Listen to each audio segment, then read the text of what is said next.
Hey there. This video series is all about being a better field target shooter in 15 minutes. And I'm interviewing different shooters in the field target community, some of the top shooters, and asking them different topics about field target. Today, I'm going to be talking to Keith Walters and about shot routine. And Keith is from Ohio, and he's been shooting field targets since 2015, but he's been into air guns for like 30 years. And he currently shoots both open PCP and WFTF PCP. And so we're going to talk to Keith now about shot routine. So hello, Keith. How you doing? I'm doing well, Philip. How are you? I'm doing good. I appreciate you taking the time and a little bit of time away from your hunting schedule. I know this is hunting season and you're a big hunter, so I appreciate it very much. Yeah, anytime I could spend time, even if it's a Zoom meeting here with people that have similar interests like we do, it's definitely a pleasure. Yeah. So I wanted to talk with you about shot routine. And shot routine is, I see a lot of the top shooters, whenever they sit down to do a lane, they do things exactly the same every time. Mm-hmm. And so I guess my first question is, do you have a very strict shot routine, and how important do you think the shot routine is for field target?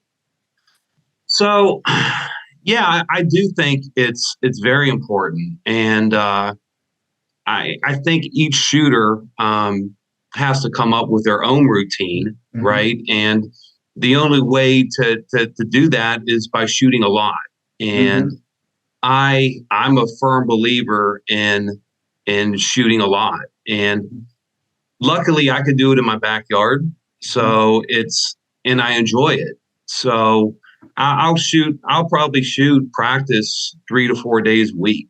Yeah. And it's just part of so I think it's very important coming up with a routine and doing it, the same way. Once you feel comfortable with what you're doing, doing it all the time the same way, for sure.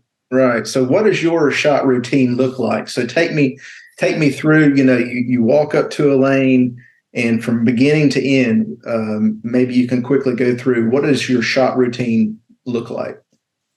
Yeah. So I, first of all, I look into the conditions that day. Even when I get to the range, I'll look at,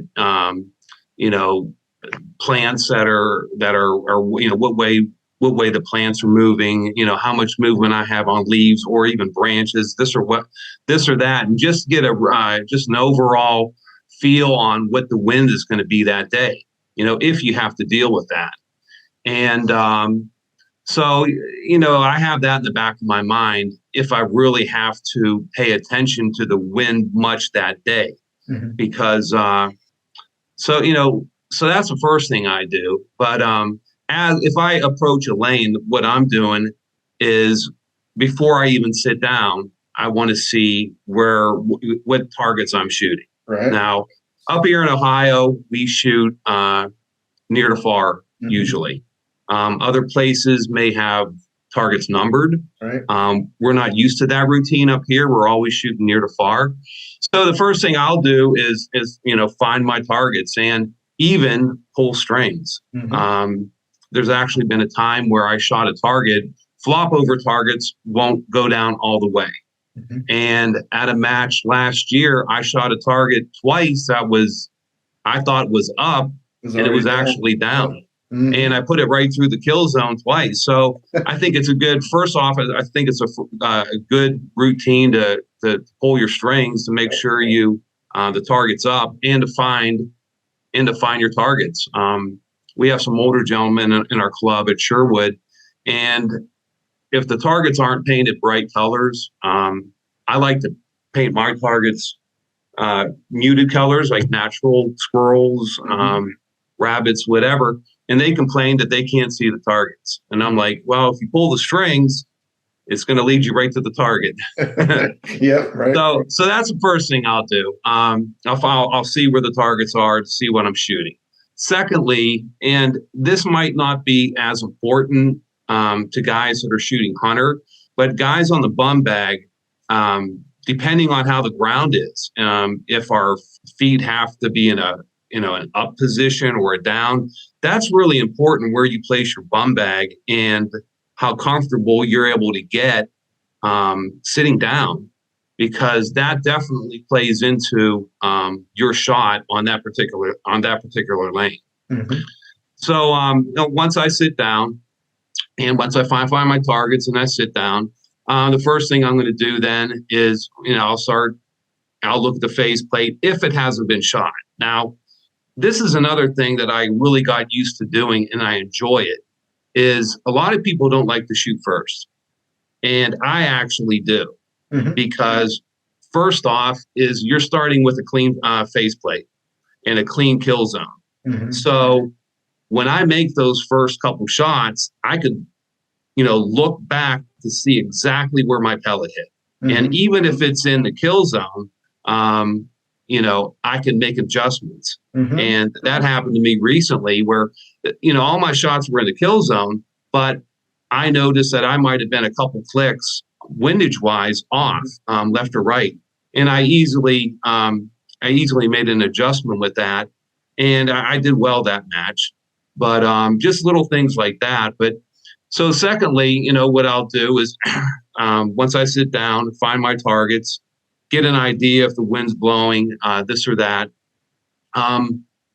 is I'll range my targets, of course. Mm-hmm. And I'll come up with a number. And a lot of times what I'll even do in the shot routine, even before I sit down, when I look at a target, I'll get a number in my head. Like, okay, that one's 20, this first target's 20 yards, 25 yards, and I'll have a number in my head. Mm-hmm. And so, I'll do that. I'll range the target. My scope is shooting open class or WFTF. I have a 0 stop, so I'm always on 0 on our elevation. You start at 0. So once I come up, I range my target, come up with a number. I'll go ahead and make sure I'm real steady. Now, this is another thing: is some days you're steadier than others. Yeah. Some day you have the wobbles, and some days you're like rock steady. So I'll make sure that I'm nice and steady if I could be. But I also think that, a breathing technique really comes into play. Mm-hmm. A couple of years ago, there was a fellow field target shooter that told me about breathing techniques. And before that, I really didn't think much about it. Mm-hmm. But I started doing what he said. He said, take a real deep breath, breathe out. And he goes, you'll have about 7-8 seconds where you're going to be as steady as you are before you have to breathe again. Mm-hmm. And I started doing that, and that really helped me out, as far as, being more steady. But so once I come up with the number, get nice and steady, I'll take my shot. And then after I take my shot, hopefully the target goes down, right? But say, for instance, it does go down. When I pull up that string, I'd look through my scope again to see exactly where I hit. Mm-hmm. Okay. I want to know every pellet exactly where it hit if I could. Mm-hmm. And that's why I also like shooting first, beginning of a match. Mm-hmm. So maybe a first couple lanes, I have a clean target to look at. Mm-hmm. So, once I make those first 2 shots before I move on to the second, after that second shot on your first target, I'll re-zero my elevation. Mm-hmm. Okay. And so then the same routine goes through it again as far mm-hmm. as ranging that second target, looking at the wind, seeing if you have to deal with any wind that shot. So that's basically, I think, about it. Yeah. So, and then what you said about re-zeroing your scope between your targets, that's very important for open and WFTF to make sure you don't get out of rotation. Certainly. Yeah. And so that kind of leads into my next question. What happens when your routine is not followed or is interrupted? Say there's a cold line called, or somebody says something to you and it kind of breaks up your shot routine. What happens? Yeah, so so at local matches, right? Typically you don't have as much pressure. Mm-hmm. It seems like we all put more pressure on ourselves when we go to GPs. Mm-hmm. But so at a local match, I expect people to talk to me, Sure. Mm-hmm. and I don't have a problem with that. It's when my shot routine is interrupted, I really don't have a problem focusing things out. Okay.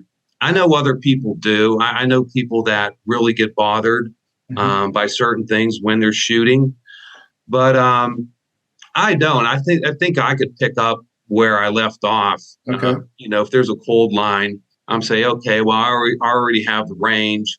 Mm-hmm. I basically have to make a clean shot, Mm-hmm. and there's a lot of times when I shoot, I really know when I made a good shot. And even if I miss, say for instance, I'm rock steady, I feel real good with my yardage, everything feels good. I made a clean shot as far as my follow through was good.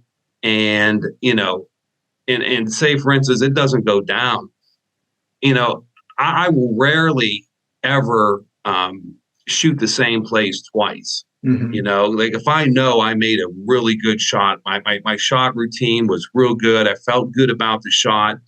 Something played along in there that that why you missed, Mm-hmm.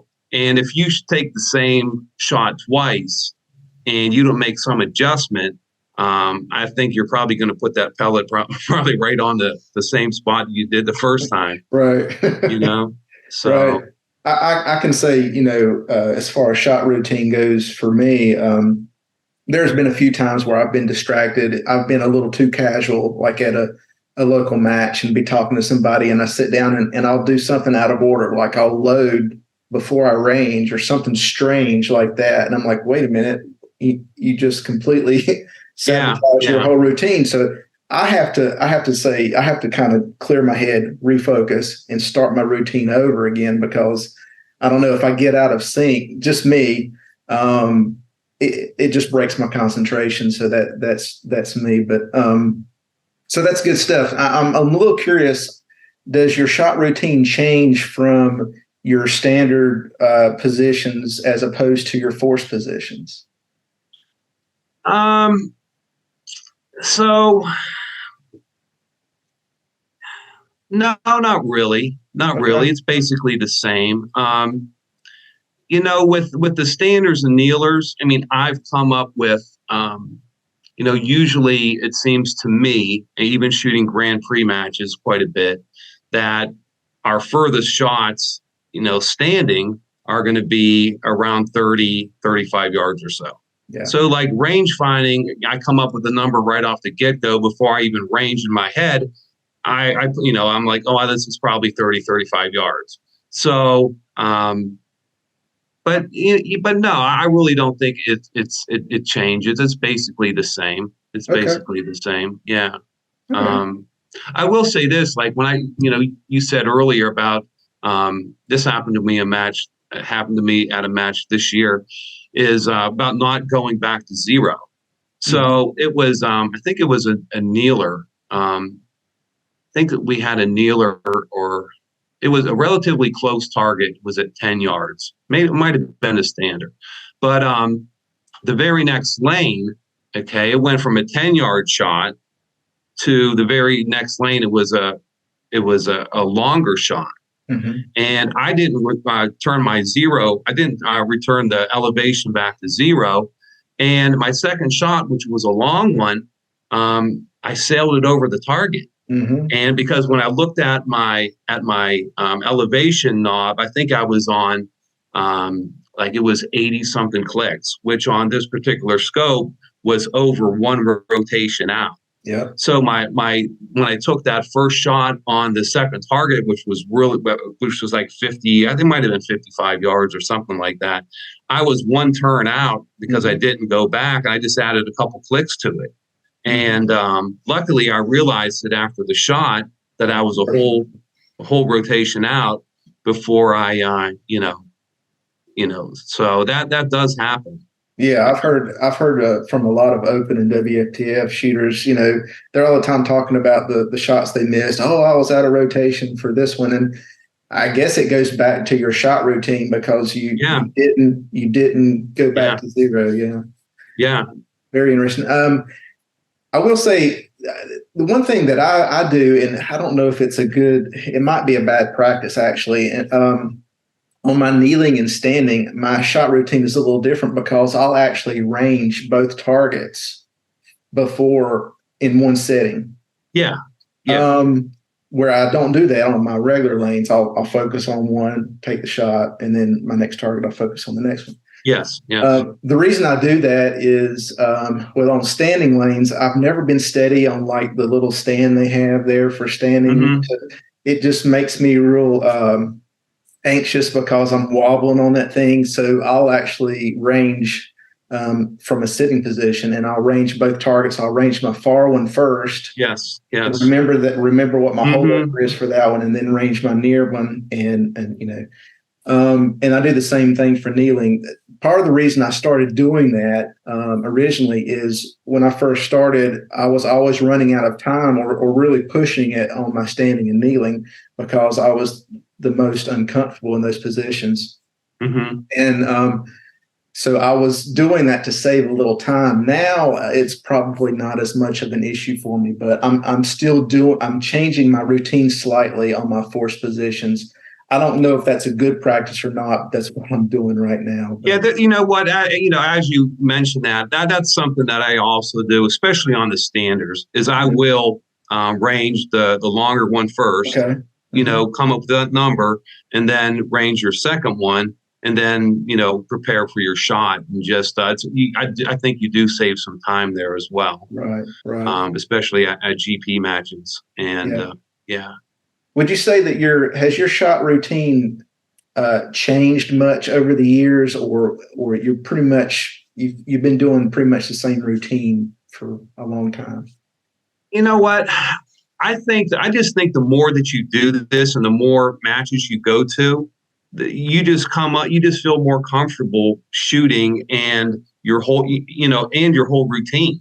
Mm-hmm. And I can't stress enough how much practice that takes in order to just become second nature. Yeah. Yeah. And maybe that's the reason why, like, if my shot routine gets interrupted, it really doesn't bother me much. Mm-hmm. It's just like you've done this so much that you could just pick it up, and this is where we're at. I think eventually it becomes that people talk about muscle memory, and it just becomes so second nature or first nature, whatever it is, to you that you almost don't think about it. Sort of like your breathing technique. I don't even think about my breathing technique anymore because I've been doing it long enough where I do it. I certainly do it, but I'm not consciously. You don't think about it. I don't really think about it, but I'm still doing it. Yeah. Yeah. Good stuff. Good stuff. Well, anything else you'd like to add before we close this? This has been very good information. Yeah, no, I just think, everyone has to come up with their own routine. And, the only way to do that is to shoot a lot. Yep. And I know that some people don't have as much time as others, or they don't have the convenience of, being able to shoot in their backyard or whatever. But however, I tell these guys that are first getting into field target that, typically hunter shooters. And I tell them, I'm like, every time you go out there, shoot off your bucket and sticks. Like, don't shoot off a bench no more. Mm-hmm. However, you're going to shoot during that match, get used to, shooting in that position. Mm-hmm. So that's just huge, getting used to it and just getting used to it, shooting off those sticks or, shooting, see, when I just started shooting WFTF last year, and when I first started doing it, it really took my body a lot more concentration and a lot of training to get used to not using the straps like I do in open. Mm-hmm. And it's just, you just have to make that commitment that when I shoot, I'm going to do it however I'm going to shoot in the match. Right. and and just have goals in general. I'm a big believer in having goals. If I want to do something, and just embed it in your head that you want to do it, and go out and do it. And if it takes a lot of practice to do that, so be it. But that's how I approach things. I approach things like, you have to have a lot of confidence in doing it, and you practice a lot, and make it happen. So progress is more important than perfection. That's what I've been learning. So yeah, and it's amazing how how things will happen in matches, and over the years you just put this stuff together. As there's a lot of things that happened to me this year at Grand Prix that I typically didn't have to deal with during local matches, and I had some technical difficulties, and you have to learn from it, right? Yeah. So yeah. But well, this has been great. I really appreciate the time, Keith, and your wisdom and experience. I really appreciate you sharing with the field target community. Well, I appreciate it, Phil. I'm glad you thought of me about talking with you. Sure. All right. Thanks a lot. All right. Take care, Philip.